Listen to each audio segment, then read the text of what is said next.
Hello friends, आप सभी का स्वागत है हमारे चैनल में। तो दोस्तों, हम लोग इस चैनल में स्टार्ट करने वाले हैं सुपर टेट। देखिए, अगर हम आपको बताएं तो हम लोगों ने आपको पहले ही बता रखा है कि हम लोग इस चैनल में एसएसबी क्लासेस खजुआ, ये देखिए पर्सनली जो चैनल क्रिएट किया गया है, this channel for creating best depressions of all students. ये जो डिप्रेशन होता है बच्चों को, उस डिप्रेशन को दूर करने के लिए बनाया गया है। ठीक है, कन्फर्मली अगर हम लोग बात को समझें तो एसएसबी क्लासेस खजुआ में हम लोग टीचिंग एग्जाम्स पढ़ेंगे। टीचिंग एग्जाम्स के जितने भी पैटर्न हम लोगों को पढ़ने हैं, सारे के सारे इसमें होंगे। अभी हम लोग सुपर टेट की स्टडी करेंगे।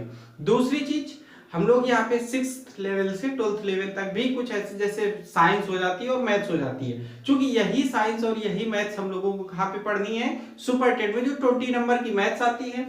ठीक है, देखिए 20 नंबर की मैथ्स आती है और साइंस जो होती है वो आपकी 10 नंबर की आती है। तो ये वही 10 और 20 नंबर है जो हम लोगों को 6th लेवल से 12th लेवल तक है। तो कहीं ना कहीं हम लोग उधर भी पढ़ेंगे, बकाया जो सुपर टेट के सिलेबस में वो तो पढ़ना ही पढ़ना है। चलिए, तो आज हम लोग डिस्कस करते हैं पहले कि सुपर टेट के एग्जाम में कौन कौन से सब्जेक्ट आते हैं, कितने नंबर्स के आते हैं और क्या होता है। तो देखिए, जो सुपर टेट का एग्जाम होता है इसमें 150 क्वेश्चंस होते हैं, जो कि पूरे के पूरे आपको एमसीक्यू बेस पे होते हैं। ठीक है, ऑप्शनल क्वेश्चंस होते हैं पूरे के पूरे 150 क्वेश्चंस होते हैं और इनकी मार्किंग भी 150 होती है। तो हम ये कह सकते हैं कि 150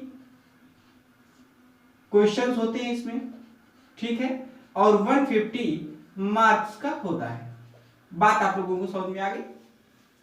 सुपर टेट का एग्जाम 150 क्वेश्चंस का होता है, 150 मार्क्स का होता है। ये जो हम आपको बता रहे हैं, ये सारी डिटेल जो बैक ईयर के एग्जाम्स हुए हैं उस बेस पे बता रहे हैं। क्योंकि अभी कोई नई जो सुपर टेट की डिटेल्स आनी हो या सिलेबस की जारी की गई हो पीडीएफ, तो ऐसा अभी कुछ भी नहीं हुआ है।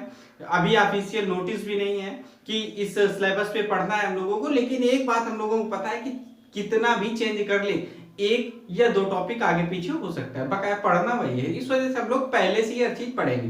पढ़ी हुई चीज कभी भी व्यर्थ नहीं जाती, इस बात को आप दिमाग में रखिएगा। तो चलिए हम लोग थोड़ा सा चर्चा कर लेते हैं। तो देखिए, इसमें हम लोगों को जनरली दो चीजें पढ़नी होती हैं। एक तो लैंग्वेज जो हमारी होती हैं, और दूसरा जो हम लोगों ने डीएलएड स्तर पर पढ़ा हुआ है। डीएलएड स्तर पर जो हमने पढ़ा है हम लोगों को वो पढ़ना होता है। दूसरी चीज जो हम लोगों को क्या होता है, लैंग्वेज होती है। तो लैंग्वेज हमारी होती है Hindi, English, science, maths, EVS and social study. तो ये जो 4-5 टॉपिक हैं आपके, ये देखिए। ठीक है, ये जो 5 टॉपिक हैं ये आपके क्या है, लैंग्वेज है। और ये जो आता है ये आपका 12th लेवल तक का आता है। ठीक है, जो भाषा, जो लैंग्वेज हमने बात कही, ये लैंग्वेज आपकी पूरी 12th लेवल तक की आती है। बात समझ में आ रही है ना आपको, कि जो लैंग्वेज होती है ये 12th लेवल तक हम लोगों को पढ़ना है। वहीं पे जो सेकेंड चीज हमने लिखी हुई है कि शिक्षण कौशल क्या होते हैं, बाल मनोविज्ञान पढ़ना है, सूचना तकनीकी पढ़नी है, जीवन कौशल पढ़ने हैं, प्रबंधन एवं अभिवृद्धि पढ़नी है। जहां पर ये सूचना और तकनीकी शब्द लिखा हुआ है, ये हम लोगों को कंप्यूटर से रिलेट करवाया जाता है। ठीक है, क्या होता है, कंप्यूटर रिलेशन होता है। तो इसमें कितने टॉपिक हो गए, 1 2 3 4 और 5। इसमें भी आपके लगभग 4 to 5 टॉपिक्स हो गए। ठीक है, बात समझ में आ गई ना आप लोगों को। चलिए, तो ये जो टॉपिक होते हैं ये हम लोगों ने जो भी डीएलएड में पढ़ा हुआ है, या फिर इसका जो पूर्व नाम था बीटीसी, उसमें हम लोगों ने पढ़ा हुआ था। तो हम लोगों को जो बाल मनोविज्ञान, शिक्षण कौशल जो पढ़ाए जाती है, स्किल्स जो होती हैं, जो सूचना तकनीकी होती है, मतलब कंप्यूटर रिलेट से जो हम लोगों ने सेमेस्टर वाइज पढ़ा। उसके बाद जो जीवन कौशल, प्रबंधन एवं अभिवृत्ति है, इसको पढ़ना है। और एक नया इसमें टॉपिक जोड़ दिया जाता है जो कहीं ना कहीं हमारे कंपटीशन प्रतियोगी एग्जाम जैसे कि रेलवे, बैंक, एसएससी, यूपीएसआई, इन सारे एग्जाम्स में वर्क करती है, जो हमारी होती है क्या, तार्किक ज्ञान। इसको हम लोग रीजनिंग आप लोग ज्यादा शब्द सुने होंगे, तो हम लोग रीजनिंग बात करते हैं। रीजनिंग जो होती है ये 5 नंबर्स की आती है। ठीक है, ये एक अलग से टॉपिक ऐड किया जाता है सुपर टेट के एग्जाम में, बकाया जो हम लोगों ने अभी तक पढ़ा हुआ है पूरा का पूरा वही है। तो देखिए पहले हम लोगों को लैंग्वेज की बात करें तो ये 3 लैंग्वेज हिंदी, अंग्रेजी और संस्कृत हैं जो 40 नंबर्स की आती हैं। बात समझ में आ गई?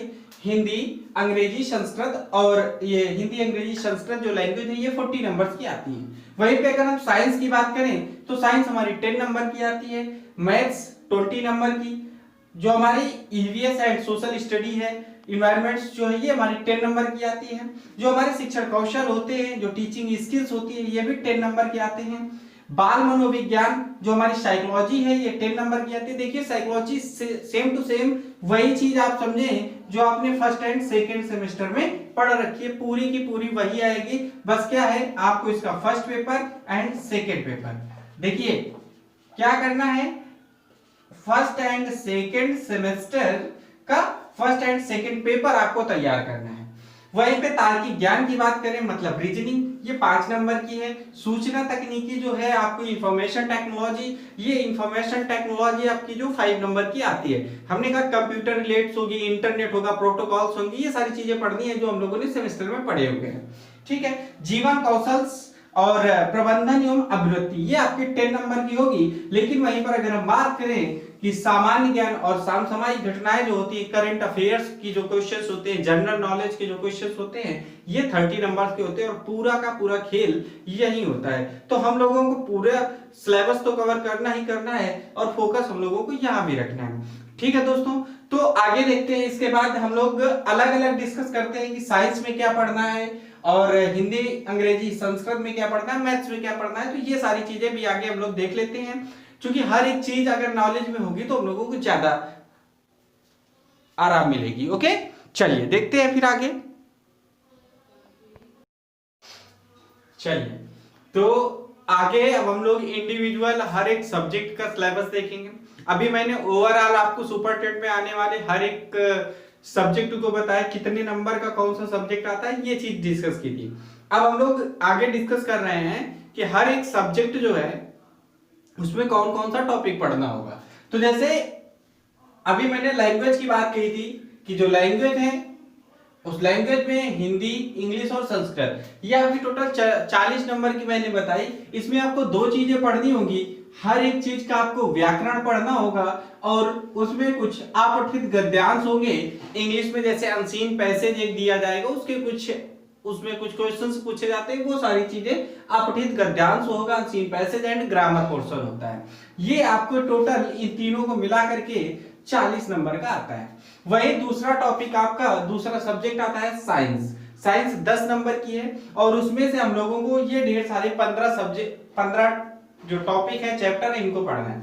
उसमें से दैनिक जीवन में विज्ञान ये हो जाएगा, दूसरा गति, बल, ऊर्जा, दूरी, प्रकाश, ध्वनि, जीवों की दुनिया। ठीक है, अगला जो है टॉपिक जीवों की दुनिया, मानव शरीर, स्वास्थ्य, हेल्थ कैसी होनी चाहिए, स्वच्छता एवं पोषण। ठीक है, पर्यावरण एवं प्राकृतिक संसाधन क्या होंगे, पदार्थ एवं पदार्थ की अवस्थाएं, अम्ल, क्षार एवं लवण और धातु एवं अधातु। तो ये देखिए जो 15 टॉपिक हैं, इन टॉपिक को पढ़ करके हमें 10 नंबर के क्वेश्चंस कवर करने हैं। इसमें बात समझ में आ गई। 10 मार्क्स के हैं ये और 10 क्वेश्चंस होंगे। तो हम ये कह सकते हैं कि हमको जब साइंस में इतनी ढेर सारी चीजें पढ़ लेनी होगी, ये 15 चैप्टर जब हम पढ़ लेंगे सुपर टेट के लिए, तो हम लोगों को साइंस के क्वेश्चंस मिलेंगे। अब हम लोगों को इसमें डीप लेवल से पढ़ना है। देखिए जब हम लोग स्टार्ट करेंगे साइंस पढ़ना, जैसे दैनिक जीवन में विज्ञान, तो हम लोग बिल्कुल लो लेवल से पढ़ना स्टार्ट करेंगे कि ये विज्ञान क्या है, विज्ञान का फिर दैनिक जीवन में कैसे यूज हो रहा है, हम लोग कैसे इसका कुछ इसके लिए यूजफुल पॉइंट्स होंगे, कुछ हार्मफुल पॉइंट होंगे, ये सारी चीजें हम लोग स्टार्टिंग से बिल्कुल लो लेवल से पढ़ना स्टार्ट करेंगे और सुपर टेट लेवल के ऊपर तक पढ़ेंगे। सुपर टेट के ऊपर का मतलब ये है कि जब हम पढ़ें तो कुछ छोटे नहीं, पेपर में प्रश्न आए। ठीक है, उसके बाद 20 नंबर्स की मैथ्स आती है। ये चीज मैंने बताई कि 20 नंबर्स की क्या होगी, मैथ्स होगी। 20 नंबर की मैथ्स होगी, उसमें से आपके लगभग 19 से 20 टॉपिक है। 19 से 20 टॉपिक हैं जो मैंने यहाँ पे लिख रखे हैं। ये टॉपिक क्या होंगे आपके पेपर में, इन्हीं से क्वेश्चंस आएगा। तो मैं इनके बारे में भी डिस्कस कर लेता हूं कि अगर बात करें हम यहां पर, तो पहला चैप्टर हमारा हो जाएगा अंकीय क्षमता। सबसे पहली चीज हम लोगों को गणित पढ़नी है, तो गणित के बारे में डिस्कस करेंगे। फिर गणित में कौन कौन सी संक्रियाएं होती हैं, ये सारी चीजें हम लोगों को पढ़ लेनी है। दशमलव पढ़ना है, स्थानीय मान पढ़ना है, भिन्न पढ़ना है। भिन्न में हम लोगों को दो चीजें पढ़ लेनी होंगी, भिन्न और परिमेय संख्या। ये बहुत ज्यादा इंपॉर्टेंट होगा। लाभ हानि पढ़ेंगे, प्रतिशत पढ़ेंगे। वहीं पर इसी से रिलेटेड देखिए एक टॉपिक होता है ब्याज, ये भी हम लोगों को पढ़ना है। फिर हम लोगों को डिविजिबिलिटी पढ़नी है, विभाज्यता पढ़नी है, गुणनखंड फैक्टर पढ़ना है और ऐकिक नियम पढ़ना है। सामान्य बीजगणित पढ़ना है, जो अलजेब्रा के कुछ नियम होते हैं। कुछ देखिए हम लोग बिल्कुल बेसिक से हर एक चीज को बेसिक से पढ़ेंगे। मैथ में ऐसे ही पढ़ाऊंगा आपको कि जब मैथ आप लोग पढ़ना स्टार्ट करेंगे तो आप लोग एक बार वीडियो देखने के बाद जब अपने आप में एनालिसिस खुद की करेंगे तो आप कहेंगे नहीं हमको अब कुछ आता है। क्योंकि मैं केवल आपको पॉइंट ही नहीं पढ़ाऊंगा, पढ़ाने के लिए मैं आपको बेसिक से कोई चीज उठाऊंगा कि हर एक चीज क्यों होती है। भाई कोई चीज आई तो क्यों आई, जब आपको उसका रीजन पता चल जाता है, जब उसका रूट वर्ड्स पता चल जाते हैं, तो फिर आपको हर चीज क्लियर हो जाती है। ठीक है, फिर वहीं पे ब्याज मैंने कहा, इंटरेस्ट आपको दो तरीके से मिलता है, सिंपल इंटरेस्ट और कंपाउंड इंटरेस्ट, मतलब कि साधारण ब्याज और चक्रवृद्धि ब्याज मिलेगा। क्षेत्रफल हम लोगों को पढ़ना है। क्षेत्रफल बात करें तो 2 डायमेंशन में और 3 डायमेंशन, ये दो तरीके से होता है। तो हम हर चीज डिस्कस करेंगे। ठीक है, औसत पढ़ेंगे, एवरेज पढ़ लेंगे, आयतन पढ़ेंगे, अनुपात पढ़ेंगे, सर्वसमीकाएं पढ़ेंगे, सामान्य ज्यामिति पढ़ेंगे और सांख्यिकी पढ़ेंगे। ये देखिए स्टैटिक्स लास्ट चैप्टर होगा हम लोगों को, डेटा इंटरप्रिटेशन वगैरह हर एक चीज हम लोगों को यहाँ पे पढ़ना है। जब हम लोग इतना पढ़ लेंगे तब हम लोगों को एहसास होगा हाँ कि हम लोग कुछ कर सकते हैं, कुछ सीख सकते हैं। आप लोग हमारे साथ जुड़े रहिएगा, ये हम लोगों का। ठीक है, तो हम लोग इतना सब कुछ पढ़ लेंगे। पढ़ने के बाद फिर क्या करना है, अब हम लोग इसके बाद और आगे डिस्कस करेंगे कि अब आगे के आने वाले सब्जेक्ट में क्या क्या पढ़ना है, क्या नहीं पढ़ना है। ये सारी चीजें हम लोग, पहले हमारा काम होगा सिर्फ और सिर्फ सिलेबस को जानना, फिर इसके बाद आगे हम लोग पढ़ेंगे। तो अभी इतना, फिर आगे के जो सिलेबस है वो नेक्स्ट वीडियो में हम अपलोड करेंगे। ठीक है, अलग अलग पढ़ेंगे, थोड़ा थोड़ा दो सब्जेक्ट का। तो अभी जैसे कि मैंने आपको बता दिया, इसमें से मैंने साइंस का आपको पढ़ा दिया, लैंग्वेज का डुअल लैंग्वेज इधर पढ़ा दिया, इधर साइंस पढ़ा दिया, मैथमेटिक्स पढ़ा दिया। ठीक है, हर एक चीज आपको ब्रॉड लेवल पे हम लोग पढ़ाते रहेंगे। ओके, तो मिलते हैं नेक्स्ट क्लास में।